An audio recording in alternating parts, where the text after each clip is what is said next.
Belain. Padahal dunia ini cuma kebohongan yang terselubung. Kebenaran yang kita jumpai di dunia adalah kebohongan yang terselubung. Hakikatnya Allah mengatakan matang guru di surat Al-Hadid itu. Nah, saya punya cerita. Mau saya ceritain nggak? Ibu mau saya ceritain nggak? Tapi saya ceritain perempuan malam ini. Nggak tersinggung? Oh enggak lah. Kalau bapak senang nggak ceritain perempuan? Hah? Jadi gini ceritanya. Ada dua wanita cantik. Di dalam wanita ini ya dua, ya kan? Cantik. Ada dua wanita cantik. Yang satu namanya kebenaran, yang satu lagi namanya kebohongan. Ini saya ulang-ulang saya nggak pernah dengar dia tambah apa. Nah sesuk nggo bahan khotbah Jumat. Belum pernah ada. Haji Jumatan nikahin cewek cantik. Jadi ada dua wanita cantik. Kalau cantik biasa lah, kalau cantik sampai mulai-mulai ke Jawa Timuran itu yang luar biasa. Yang biasa kan pasaran ada di mana. Cerita saya ini luar biasa. Ada dua wanita cantik, yang satu namanya kebenaran, yang satu lagi namanya kebohongan. Nah, pada suatu hari si kebenaran dan si kebohongan ini bermain bersama. Nah, kata si kebohongan kepada si kebenaran, benar, yuk kita main ke sana yuk. Tempatnya enak. Di mana tuh itu sana enak? Ayo dah. Jalan ini kebenaran dan kebohongan ke suatu tempat. Begitu di suatu tempat, dalam hati si kebenaran nggak ucap, si kebenaran dalam hati, wah cuacanya cerah, tempatnya indah, aduh enak bener ini. Dia sedang berpikir seperti itu, tiba-tiba si kebohongan berkata, beneran, ayo kita ngadem di tempat itu yuk, tempatnya enak tuh, di situ kita bisa istirahat. Ayo, diajak ke satu tempat. Ternyata tempat itu adalah sumur besar. Di situ ada sumur besar. Ya sumur dulu, kalau sekarang mah kecil-kecil sumur, kalau pengen sumur gede mereka mendingan gue gaya kontrakan kena orang pintu ya kan. Di sana sumurnya gede, cakep banget pokoknya segera tembok. Nah gede, ada kalau di sini ibarat kayak kolam renang gitu lah. Gedenya itu kayak gitu, bagus lah. Nah, si kebenaran dalam hati enak banget tempat ini. Tuh, akhirnya si kebohongan bilang sama si kebenaran, yuk kita mandi yuk di sini. Kita bisa berendam di sini, bisa kungkung kita, bisa berenang kita di sumur ini. Si kebenaran mau ke sumur, dalam hatinya jernih benar ya airnya, sampai dasarnya kelihatan. Ini kalau berenang di sini pasti enak nih, seger. Lagi ngelamun begitu, tiba-tiba si kebohongan melepas bajunya. Baju kebohongan ini dilepas, telanjang bulat. Ojo bayangkan wanita cantik telanjang bulat, nggak usah bayangin wanita cantik telanjang bulat, nggak usah. Jadi si kebohongan ini membuka pakaiannya, telanjang bulat, terus jebur, payaur,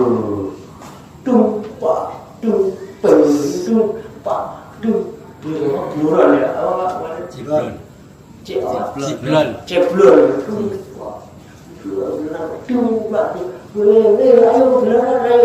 kebenaran kok, seger bener enak itu si kebohongan. Tertarik itu si kebenaran. Akhirnya si kebenaran membuka bajunya. Wanita cantik si kebenaran ini, baju kebenaran itu dibuka, telanjang bulat. Ditaruh bajunya, dia lompat ke sumur. Berenang berdua-dua. Udah berdua, udah mulai saut-sautan ini. Iramanya udah mulai harmonis. Udah kayak Fakri lagi ngumpulin gentong mandian ya terus amat ngumpulin gentong obat itu gitu ya. Oh enak tuh berdua-dua di situ. Lagi asik mandi berenang berdua itu si kebohongan dan kebenaran. Tiba-tiba si kebohongan naik. Dia keluar dari sumur. Begitu keluar dari sumur, dia pakai baju si kebenaran. Jadi akhirnya baju kebenaran ini dipakai sama si kebohongan. Sementara si kebenaran masih di dalam sumur. Nah, dia berpikir kebohongan kok lama nih nggak lompat-lompat berenang, curiga kebenaran ikut naik. Begitu naik, telanjang nggak? Telanjang, habis berenang. Telanjang pula dia naik ke atas sumur, dia cari bajunya, ternyata baju kebenaran sudah dipakai oleh si kebohongan.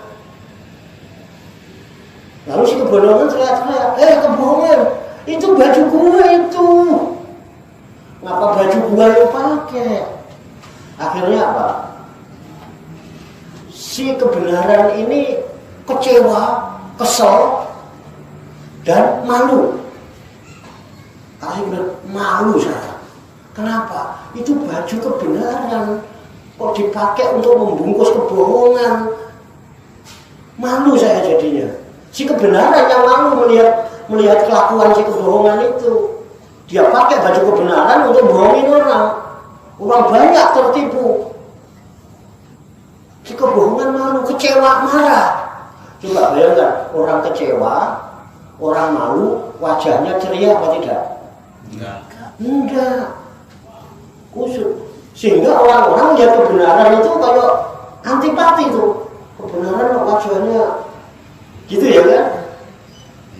Padahal dia kebenaran sebetulnya.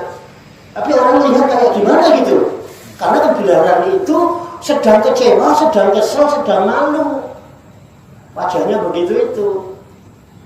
Nah, akhirnya karena malu, si kebenaran kembali ke sumur. Masuklah kebenaran itu ke dalam sumur, nggak keluar-keluar. Karena malu dan kesel kalau melihat keluar. Kenapa? Baju kebenaran telah dipakai untuk membungkus kebohongan sehingga menipu orang seluruh dunia. Sehingga seluruh dunia manusia terjebak dengan mata'ul ghurur. Dengan yang menipu. Masih tetap di dalam sumur. Maka kalau mencari si kebenaran, jangan kemana-mana. Karena yang kemana-mana itu cuma baju kebenaran yang dipakai oleh si kebohongan. Sementara kebenarannya sendiri ada di dalam sumur. Cari kebenaran datanglah ke sumur. Kenapa? Sumur itu akan tetap pada kedudukannya dan dia menjadi wadah sumber yang mengeluarkan air yang murni. Yang airnya itu suci dan bisa mensucikan.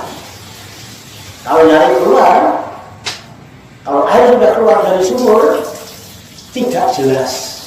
Kalaupun dia suci, zat airnya, tapi tidak akan mensucikan karena sudah dicampur sirup, campur kopi, campur teh. Suci zat airnya, tapi tidak bisa untuk berwudu. Nggak bisa untuk mandi, betul? Jadi kebenaran ada di mana? Sumur. Pengen saya datang ke sumur. Dan sumur itu tetap akan sumbernya mengeluarkan air yang murni, tidak terkontaminasi oleh apapun. Dan siapa di sumur bisa enak? Hah? Enak ya? Ke sumur mau ngapain? Mau ngadem aja, mau panas gerak di sumur, ngadem doang nyender gitu. Lu mau ngapain ke sumur? Mau istirahat tuh buat apa? Wah, ini saja. Ayo. Sumur mau capek banget di rumah. Berantakan di rumah panas kan dalam neraka. Terus bawa ke sumur aja tuh mau ngadem.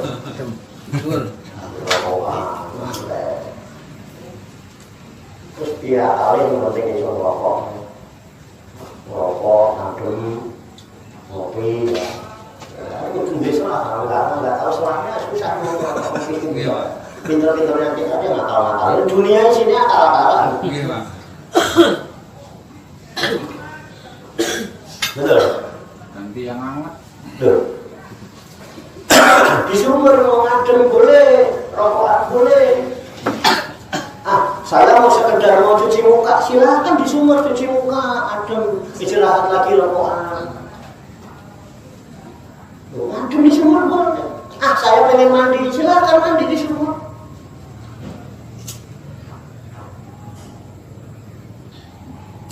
Saya haus pengen minum, ambil air sumur murni, suci mensucikan. Wah, saya ke sumur mainnya. Mau berendam di sumur lah. Mau berendam di mana? Ya. Di situ yang ada krokodilnya boleh. Mau menghilangkan hawa nafsu, berendamnya di situ. Langsung hawa nafsunya enggak. Bukan hari panjang bulan, hukum berendam di situ. Hilang semua. Besok udah nggak ada hawa nafsu. Dianggap sosis, dicaplok sama krokodil. Ayo Mas, berani enggak? Loh, nyatanya pakai puasa nggak bisa. Pakai puasa nggak bisa menghilangkan hawa nafsu. Hukum. Nah ya, itu tiap hari dimakan jimpaninya sosis. Dia pas gurih apa kok kalau dikira sosis caplok dia alhamdulillah.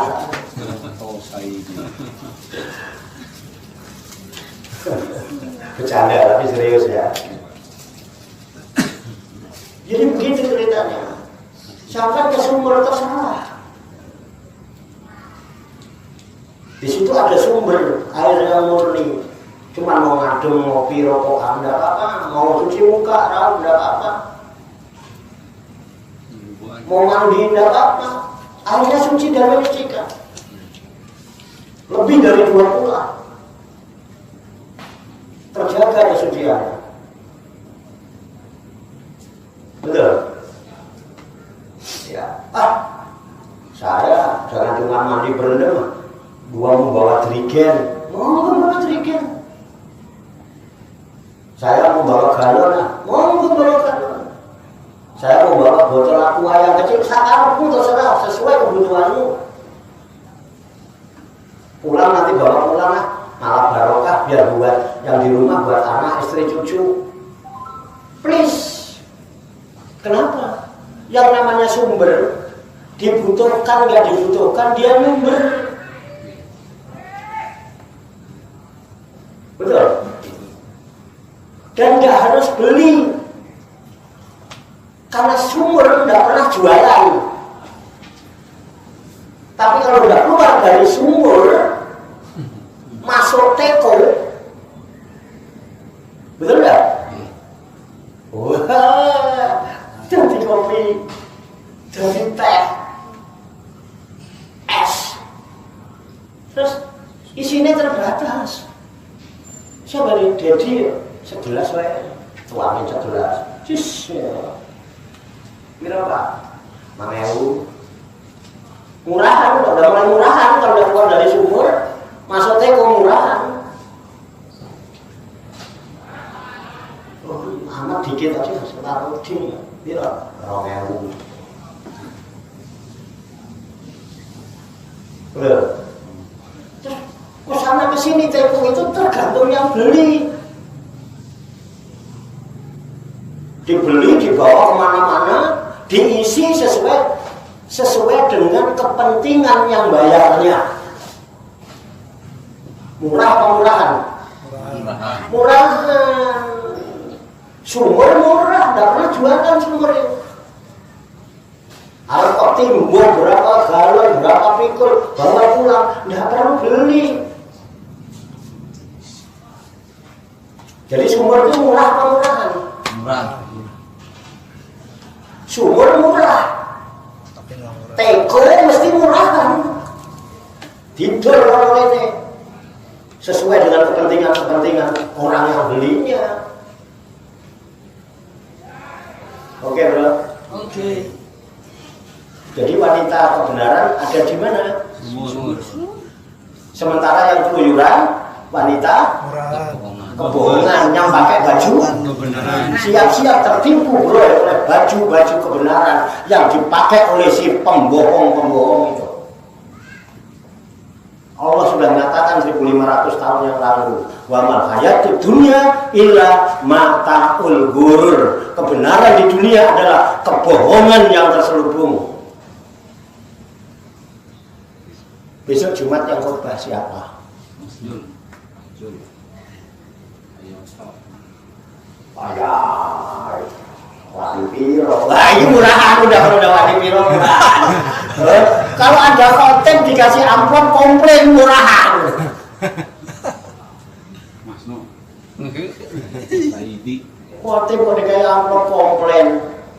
Kok mau 500, maunya berapa? 1 juta kayak lah murahan ya. Teko. Ayo siapa besok Jumat yang mau khotbah? Mau mental sumur atau mental teko?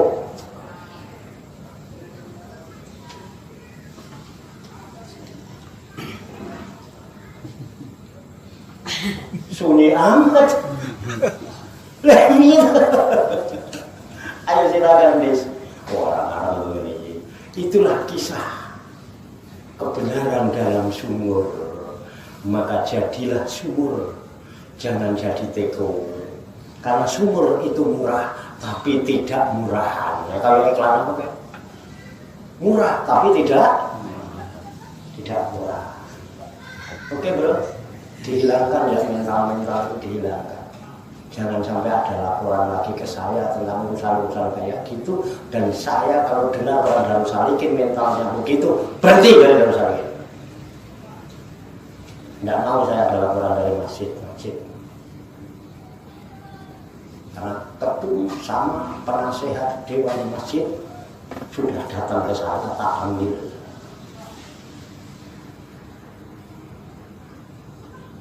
Serius ini bro. Jangan ya. Dunia ini nggak tahu sampai kapan kita mati. Jangan tukar akhirat dengan dunia yang tidak seberapa. Kalau kata kiai, kata ustaz, kata ulama, wala tastaru bi ayatillahi sama nangkolila. Jangan coba-coba engkau jual belikan ayat-ayat Allah dengan nilai yang sedikit, dengan nilai yang murah. Jadilah sumur yang murah, jangan jadi teko yang murah. Yang digunakan sesuai kepentingan orang yang beli. Oke benar? Oke ya. Kembali ke itu masalahnya bro. Wah, arang-arang ngaji ini. Aku udah rasa sekarang ini. Nah, ini makanya orang lucu. Akhirat yang mempunyai keutamaan sebegitu besar, menggapainya tidak perlu dengan bersusah payah, tidak perlu capek, dan tidak ada kesulitan untuk mencapainya, dilalaikan. Sementara dunia yang nggak seberapa sih dunia ini? Sementara untuk mendapatkannya harus bekerja keras dan kesulitan-kesulitan yang merintangi untuk mendapatkan dunia dibela-belain. Coba, segitu hebatnya urusan dunia, urusan akhirat dikalah-kalahin, kan lucu. Padahal dunia ini mataul kesenangan ya. Menipu senangan yang hakiki nanti di sisi Allah Subhanahu wa ta'ala. Kemuliaan di dunia adalah kemuliaan fata morgana, kamuflase, kebaikan kamuflase. Kemuliaan yang asli adalah di sisi Allah. Inna akramakum indallahi atqakum. Oke bro, siapa yang khotib besok?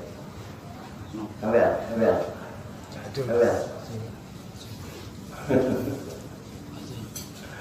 Oke ya, lanjut. Misalnya cuma sekedar cerita, kebetulan ada ceweknya dua ya, cerita cewek dua. Yang cowok nggak usah ngiri, karena yang cowok cukup senang membayangkan wanita cantik tadi. Oke, yang komplain silahkan. Saya cuma cerita wanita mandi di sumur, ya kan? Yang bukan wanita mandi di sumur jangan tersinggung. Ini bukan urusan singgung-singgungan, urusan cerita. Yang cerita saya loh, dan saya tidak mengatasnamakan siapa. Kalau pun kurang paham, kurang jelas, silakan ketemu saya. Nanti tak perjelas lagi. Ben detail. Oke ya. Ini kata si Musoni begitu. Kasihan gitu ya. Ini anjumat Musoni ini. Gue pelaku dia gitu. Wakolat fi amril akhirat. Dan sedikit sekali cintanya terhadap akhirat. Makanya mestinya cintai akhirat sepenuhnya. Cintai dunia statusnya gitu. Cintai Allah sepenuhnya. Cintai dunia jangan sebaliknya. Cinta dunia sepenuhnya. Cinta Allah sakobre. Ya kan? Nek lagi perlu ya Allah. Nek gak perlu hilang. Nek perlu Gusti Allah tidul. Nek perlu sejak demo. Jak kampanye, wah kesian udah. Goblok banget. Masih. Kata aja. Bahwa yang lamu minafsihi kasrota mayatahamaluhu. Ya. Dan dia itu tahu tentang dirinya sendiri, kasrota mayatahamaluhu. Jadi akan banyaknya yang dipikulnya dari kelelahan. Minat abi lelah. Kita kan kalau habis kerja capek kayak ini. Capek. Istilah hasil buatan kuat ragane urusan dunia itu sampai ngomong loh aku belum tahu aku sholat tahajud sampai orang kabeh malu kan tahu yes Pulas.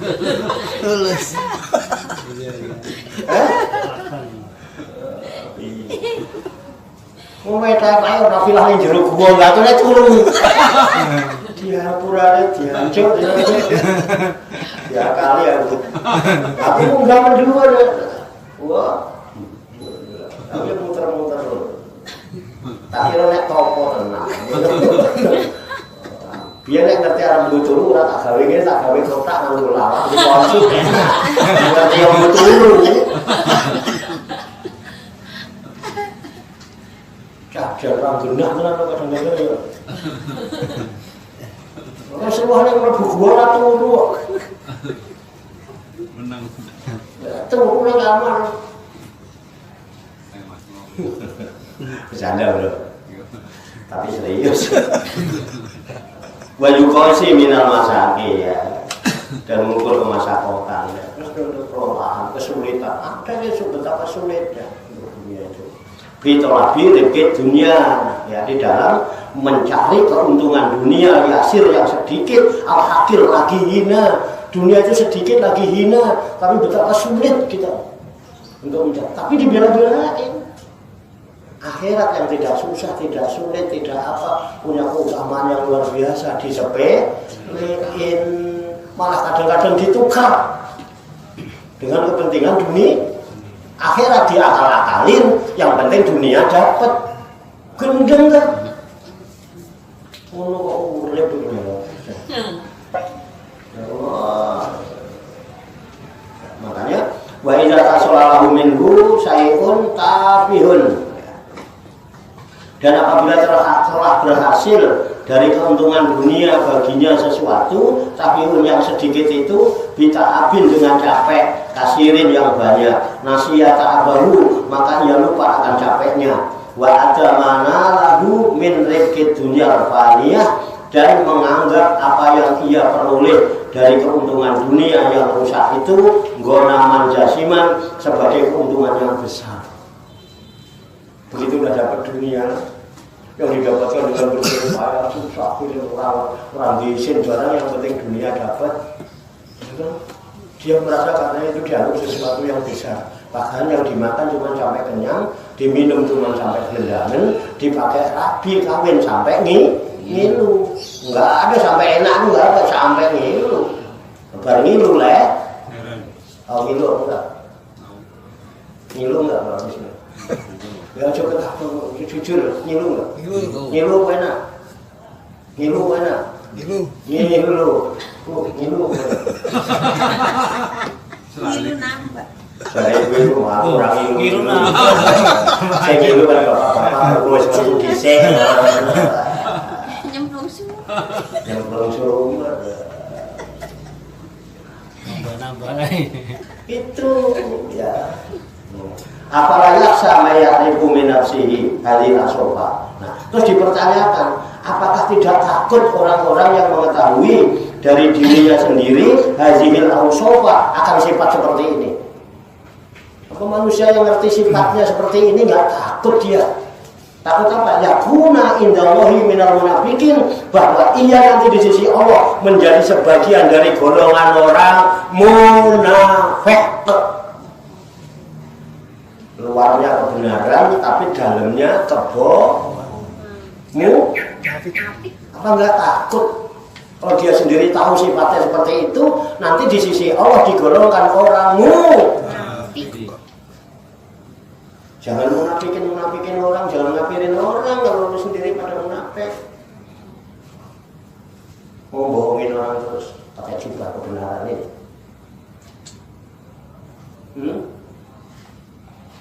Mikir bro.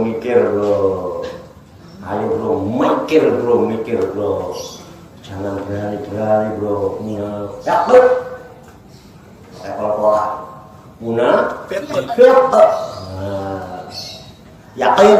Ayo bukan.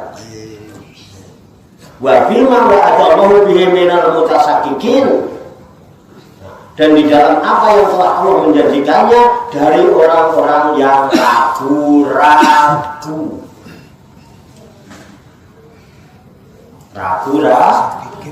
Terhadap Al-Qur'an.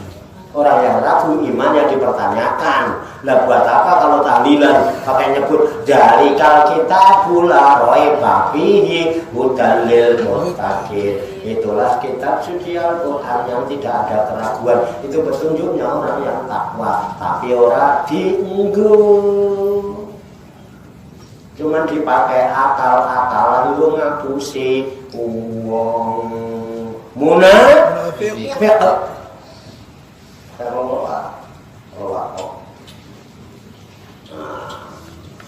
Walam yablugna fi jumlati ma balagna Rasulillah sallallahu alaihi wasallam, dan tidak sampai kepada kita dalam jumlah apa yang telah sampai kepada kami dari Rasulullah sallallahu alaihi wasallam. Annahu sholatul faridan wala sholatan wahidatan, bahwasanya dia telah sholat sendirian dan tidak sekali sholat. Jadi dulu Nabi selalu sholat berjamaah dan selalu jadi imam.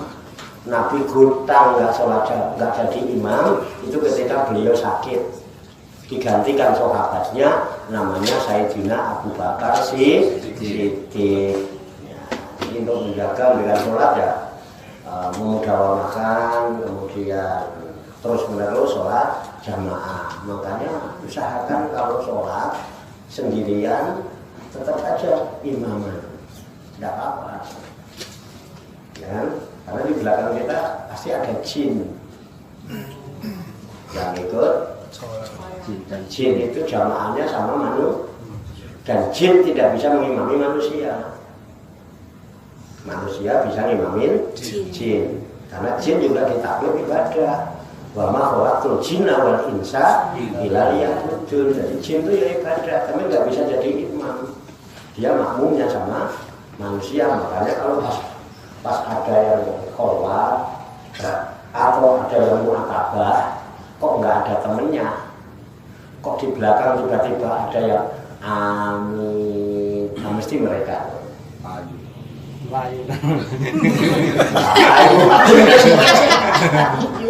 masuk lari, gimana ada temennya kok malah lari.